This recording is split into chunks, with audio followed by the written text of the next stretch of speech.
So hey everybody, welcome back to my channel. After so long, I am back with a new vlog, which will help you if you are going to appear AIB this time. Okay, so yeah, without any further ado, let's start.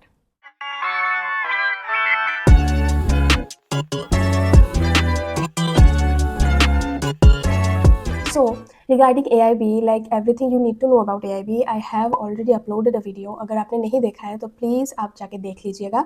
मैं description पे link दे दूंगी और आपको playlist पे भी मिल जाएगा AIB के. ठीक है. द मोस्ट आस्क्ड क्वेश्चन जो मुझे आई थिंक हर एक ने पूछा है, ऑलमोस्ट हर एक ने पूछा है कि दी आप कैसे MCQ सॉल्व करते हो और हमें AIB के लिए पर्पसली कैसे MCQ सॉल्व करनी चाहिए एंड लाइक MCQ के रिगार्डिंग जो कुछ भी डाउट्स आते हैं हमारे सबके दिमाग में, वही सब डाउट्स के बारे में हर एक ने पूछा है. So I am gonna describe all of the essentials which you need to follow while doing MCQ. Okay, so the first thing I would like to mention is that मैंने पहले भी अपने वीडियो में बताया कि आपका जो फर्स्ट इंस्टिंक्ट होता है MCQ को लेके, आप वही फॉलो करना. और एक्चुअली इसके बारे में हमारे मेंटर ने, जो मेरे मेंटर है, उन्होंने बताया था और मैंने फॉलो नहीं किया था कई जगह पे, तो मुझे इसके वजह से लाइक बहुत कुछ झेलना पड़ा. लाइक मैंने अपना फर्स्ट इंस्टिंक्ट जो था वो मैंने फॉलो नहीं किया था, तो इसकी वजह से मुझे बहुत लाइक रेपरकशंस झेलने पड़े थे, टू बी वेरी ऑनेस्ट. तो ये एक बोनस पॉइंट है और मैंडेटरी वाला पॉइंट है जो आपको याद रखना है एग्जाम हॉल में, कि आपका फर्स्ट इंस्टिंक्ट जो कहता है उसी को फॉलो करना, अगर आपको उस पर्टिकुलर क्वेश्चन के बारे में कुछ नहीं पता हो तो. ठीक है. सो जैसे कि मैंने बताया, ये वीडियो स्पेसिफिकली मैं AIB के पर्पज से बना रही हूँ. वी ऑल नो कि AIB ओपन बुक एग्जाम होता है.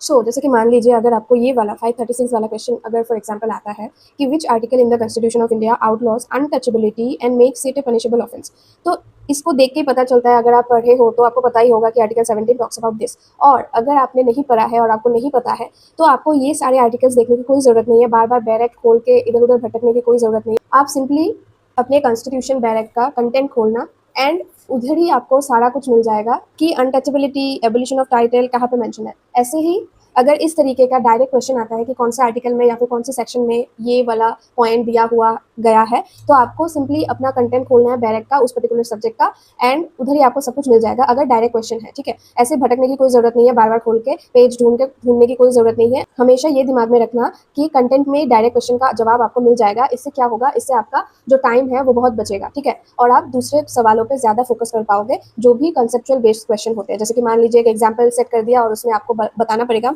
उसमें आपको जवाब देना पड़ेगा कि कौन से आर्टिकल में या फिर कौन से सेक्शन में ये पर्टिकुलर एग्जाम्पल सेट होता है. ठीक है. उधर आप ज़्यादा दिमाग लगा पाओगे. और अगर आपको कुछ इस तरीके का क्वेश्चन दिया जाता है जैसे कि 527 में है और जो बताता है एक पर्टिकुलर क्लॉज के बारे में, सेक्शन तो ठीक है, यहाँ पे देख के पता चल रहा है, बट यहाँ पे पर्टिकुलर क्लॉज भी दिया गया है. सो यहाँ पे आपको वो पर्टिकुलर सेक्शन या फिर आर्टिकल खोल के ढूंढना ही पड़ेगा. ठीक है. यहाँ पे आप कंटेंट से ऐसे निकाल नहीं पाओगे. सो ये एक टेक्निकलिटी है, ये आप अप्लाई कर सकते हो अपना टाइम बचाने के लिए. ठीक है ना. सो ये वाला पॉइंट तो मैंने बता दिया कि कैसे आपको टाइम अपना बचाना है एग्जाम हॉल में. ठीक है. So the next point is तुक्का मारना.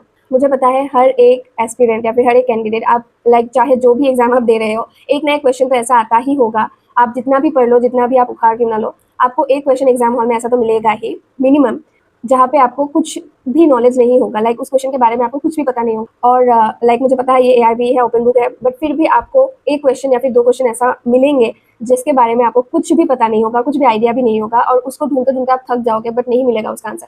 तो इस केस में लाइक ऐसे सिचुएशन में आपको क्या करना है, ऑब्वियसली तुक्का ही मारना है. बट द थिंग इज, अगर आपने थोड़ा बहुत भी पढ़ा है, ठीक है, सफिशिएंट अगर आपने पढ़ा है इस AIB एग्जाम के पहले, तो आपको थोड़ा बहुत तो नॉलेज होगा और वो नॉलेज लगा के आप एलिमिनेट कर सकते हो उस पर्टिकुलर क्वेश्चन के ऑप्शन में से. ठीक है. 4 ऑप्शन ही देंगे आपको, उसी 4 ऑप्शन में से आपको एक एक करके एलिमिनेट करना है अपना थोड़ा बहुत दिमाग लगा के. ठीक है. और बाकी भगवान भरोसे, अगर आपका लक अच्छा होता है तो वो एलिमिनेशन और वो जो तुक्का हम बोलते हैं इन जनरल टर्म्स, वो आपका लग जाएगा और आपको उसका मार्क मिल जाएगा. और कभी कभी ऐसा भी होता है, ऐसे क्वेश्चन मोस्टली कैंसिल हो जाते हैं. ठीक है. नेवरदलेस मैं बस यही बताना चाह रही थी कि तुक्का भी अगर आप मार रहे हो, थोड़ा बहुत नॉलेज अपना यूज़ करना. ठीक है. So regarding my mock test series जो मैं प्रोवाइड कर रही हूँ फॉर AIB 20 कैंडिडेट्स, एंड आप में से बहुत सारे लोगों ने मुझसे परचेज किया है ये mock test series. So I just wanted to say thank you each and everyone for trusting me. Like आपने ट्रस्ट किया एंड मुझसे ये परचेज किया है. बट कई सारे लोगों का डाउट भी था, तो इसलिए मैंने सोचा कि मैं थोड़ा डाउट भी क्लियर कर देती हूँ रिगार्डिंग दिस मॉक टेस्ट.